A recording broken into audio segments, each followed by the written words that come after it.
됐잖아요. 예. 그럼 몇 군데 도매상으로 갔냐고요. 저희들이 추적하고 있습니다. 지금 모른다는 거잖아요. 아니요. 이렇게 준비 안 된 사람을 어찌 여기다 불러다 놓고 지금 현재 업무 보고를 받을 수 있겠습니까? 업무 파악도 안 돼 있는 사람을 보고받은들 어느 국민이 믿겠습니까? 알밤을 새서라도 공부해서 나와야 되죠.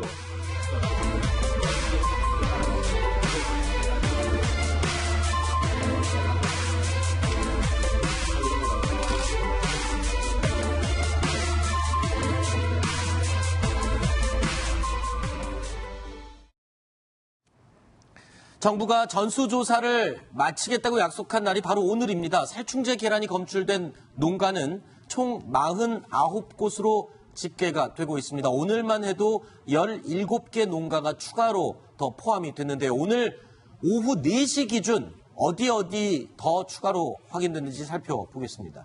자, 피프로닐이 검출된 곳 08 경기 지역이죠. 신호라는 농장주 이 관련된 문자를 계란에서 확인해 보셔야겠습니다. 10일 주현 그리고 피리다벤이라는 살충제가 또 추가로 검출이 됐습니다. 또 확인해 보겠습니다. 자, 비펜트린이 검출된 추가 농가들입니다. LCY08, NMD, NMB08, 맑은 농장, CMJ, 송암, 우리, 대산. 자, 지금 냉장고에 가지고 계시는 계란에 표시된 문자를 잘 확인해 보시면 이 내용과 일치하다 그러면 살충제 성분이 검출된 계란입니다. 자, 여기까지가 18일, 그러니까 오늘 오후 4시 발표 기준이었습니다. 자, 그런데 피리다벤, 아까 앞부분에 피리다벤이라는 살충제가 또 검출이 됐어요. 이거는 지금까지 어제까지만 해도 알려지지 않았던 살충제 아닙니까? 새로 더 나온 거죠? 네, 처음 나온 게 피프로리, 그렇죠. 약간 발음이 비슷해서 좀 헷갈린데 피리다벤이라는 그 살충제가 새로 나왔습니다. 이 살충제는요, 감귤, 고추, 가지, 오이, 멜론 같은 주로 한 17가지 정도 되는 농산물에서 기생하는 진드기를 없애기 위한 그런 그 살충제 성분입니다. 네. 자, 어제까지 나온 살충제 계란 농가 32곳 저희가요, 한번 참고로 한번 더 쭉 보여드리겠습니다. 어디 농가의 계란들 그리고 지역 번호가 해당되는지 다시 한번 확인하시라고 쭉 한번 보여드리겠습니다. 좀 천천히 보여주시죠. 네. 자, 가정에 계시는 분들 혹시 계란에 표시된 보유하고 계시는 계란에 표시된 문자와 같은지 확인해 보시라고 저희가 조금 더 천천히 보여드리겠습니다. 32곳 어제까지 발표된 32곳 추가로 저희가 또 확인해 드리고 있습니다. 자, 에톡사졸 성분이 검출된 곳이 대전에 있고요. 플루페녹스론 성분이 검출된 곳 2곳 어제까지 있었습니다. 자, 이런 가운데요. 예, 말씀하시죠. 아니 뭐 이게 살충제 성분이 그 농장이 그 검출된 농장이 뭐 2곳, 7곳 이랬잖아요. 네. 그저께는 지금 오늘 그 45곳, 49곳 이렇게 되니까 이걸 어떻게 확인을 합니까, 집에서? 그렇죠. 이걸 홈페이지에 들어가면 홈페이지 가서 PC에서 이걸 출력을 해서 네. 이걸 보면서 일일이 이렇게 확인해야 될 것 같은데 너무 지금 힘든 그렇죠. 상황이 됐습니다. 혼란한 상황입니다. 자, 그런데 이런 가운데 살충제 계란에 대한 공포가 지금 전국적으로 확산되는데 대한의사협회가요, 이 당초 알려진 것과는 좀 다른 내용을 오늘 보도자료를 냈습니다. 살충제 성분 먹더라도 일정 기간이 지나면 몸에서 다 배출이 된다. 이런 내용을 발표를 했습니다. 어떻게 된 내용입니까? 예, 그 살충제 성분이 그 인체에 어느 정도 유해한가 이런 것에 대해서 굉장히 그 국민들이 불안해하고 있는데 네. 마침 그 대한의사협회에서 이렇게 딱 정리를 해줬습니다. 네. 그래서 피프로닐과 비펜트린, 에톡사놀, 피리다벤 같으면 7일 정도 지나면 흡수한 그 분량의 절반이 없어진다. 그리고 30일 후에는 모두 배출된다는 것이고요. 플루페녹스론은 그보다는 조금 더 기간이 길어집니다. 30일 정도 지나면 반감이 되고 네. 90일 후에는 90% 이상 배출된다. 이렇게 발표를 했습니다. 어떻게 보면 좀 다행인 부분도 있는 것 같습니다. 지금까지 굉장히 공포감에 휩싸여 있었을 텐데 국민들께서 먹더라도 일주일 또는 길어도 두세 달이면 모든 독성이 다 빠져나간다. 대한의사협회에서 발표한 내용이니까 그냥 안심하라고 그냥 막 하는 말은 분명 아닌 것 같습니다. 과학적으로 분명히 검증된 내용인 것 같고요. 교수님 맞습니다. 말씀하세요. 그런데 이제 문제는 뭐냐면 네. 이게 장기간 먹었을 때 네. 거기에 대해서 연구 결과가 아직 없어요. 아, 그래요? 그러니까 지금 현재 뭐 7일 동안 반감되고 30일 에 모두 배출된다고 하는 것은 한 번 먹고 네. 그리고 나서 7일 되면 반감이 되고 30일 후면 모두 배출된다는 얘기인데 만약에 계란을 매일 계속 섭취했을 경우에 네. 어떤 결과가 있냐에 대해서는 구체적인 의학적인 연구 논문이나 자료가 없어서 네. 그 부분에 대해서는 조금 더 연구가 필요해요. 그러니까 그렇군요. 물론 너무 불안해도 안 되지만 저렇게 얘기했다고 무작정 그럼 계속 그런 예를 들면 독성이 있는 네. 계란을 먹어도 되냐 그런 의미로 받아들이기 좀 힘든다는 아, 거죠. 물론 그렇죠. 예. 물론 그렇습니다. 그 중에서 독사졸 저게요. 네. 그 독성은 사실 위에 있는 피프로닐이나 비펜트린보다 약합니다. 아, 예. 약한데 중요한 거는 반감기. 네. 그러니까 몸으로 배출되고 남아있는 기간이 상당히 길어가지고요. 네. 우리 지금 최 교수님 말씀대로 이 계란을 계속 먹을 간에 이 에톡사졸의 성분이 축적된다는 게 문제죠. 그래서 간이 조금 안 좋은 분들이 네.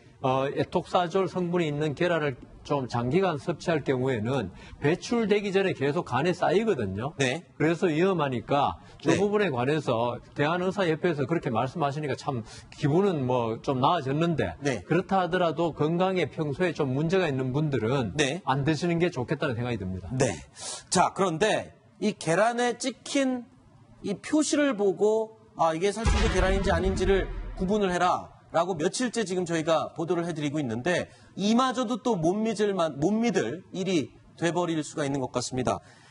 이 계란에 찍힌 이 난각 번호라고 하고 있는 이 번호 이것도 지금 조작이 가능한 것으로 확인이 됐다고요. 어떻게 된 일입니까? 최진봉 교수님. 이게 이제 문제는 뭐냐면 계란 도매상들이 비품들을 많이 가져오는 거예요. 지금 현재도 비품이요? 예, 비품이라고 하는 게 뭐냐면 농장회사의 난각 번호를 찍어서 나오는 것도 있지만 그렇죠. 그냥 찍지 않고 나오는 것들도 있다는 거예요. 아하. 계란이. 네. 그게 이제 보통은 뭐 이제 도매상들을 통해서 일반 시중에 유통이 되는 경우가 있다고 지금 밝혀지고 네. 있는데 그러니까 큰 대형 마트들은 대체적으로 찍혀 있는 게 오지만 그게 아니라 무슨 시장이나 이런 쪽에서는 안 찍힌 것도 많이 있어요. 네. 그런데 그걸 일단 사가지고 도매상한테 그걸 가지고 있다가 네. 나중에 납품할 때 그걸 자기들이 찍는다는 거예요, 도매상들이. 아하. 그렇게 되면 결국 유통 날짜도 조작이 될 가능성이 있고요. 그렇죠. 지금 문제가 되고 있는 저런 지역에 있는 난각번호를 빼고 자기들이 스스로 만든 난각번호를 찍을 가능성도 있다는 거죠. 그렇군요. 그게 지금 제대로 관리가 안 되고 있다는 게 지금 밝혀지고 있어서 네. 정부가 이 부분도 철저히 조사하지 않으면 또 다른 부분에서 문제가 일어날 가능성은 충분히 상존해 있다고 볼 수 있겠습니다. 그렇군요. 난각번호 그러니까 계란의 생산 지역과 생산자, 생산 날짜 등을 표시하는 이 표시조차도 만약에 저렇게 조작이 가능하다면 정부에서 애써 실시하는 전수조사 정말 무용지물이 되는 그런 상황이 될 수 있습니다. 그러니까 이런 사태가 일어나지 않도록 철저하게 다시 한번 시스템을 살펴봐야 될 것 같습니다. 그리고 이 살충제 계란으로 판정받은 계란을 판매처에 갖다 주면 환불해준다. 이런 얘기를 며칠째 보도해드리고 있는데 이에 대해서 지금 상인들의 반발이 엄청나다고요. 뭐 어떻게 반발하고 있습니까? 어느 정도 반발이 있습니까? 그러면 이제 소비자들이 네. 이것을 본인의 그 집에 있는 냉장고에서 이제 그걸 꺼내서 다시 네. 뭐 대형 마트에서 샀다면 그 마트에 가서 이제 반환을 하지 않습니까? 그래서 이제 그 돈을 돌려받는데 그러면 마트는 어떻게 하냐면 그것을 이제 그 마트에 공급한 네.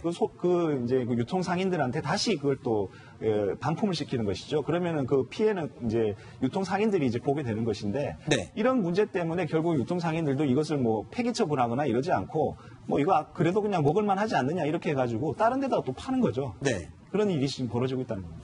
자, 지금 앞에 얘기를 쭉 들어보면 이런 식으로 뭐 미리 계란을 사놨다가 표시가 안 된 계란을 사놨다가 찍어서 팔기도 하고 문제가 되는 계란들 반품했던 거 창고에 넣어놨다가 다시 팔기도 하고 유통기한에 대한 지금 의심이 생깁니다. 유통기한.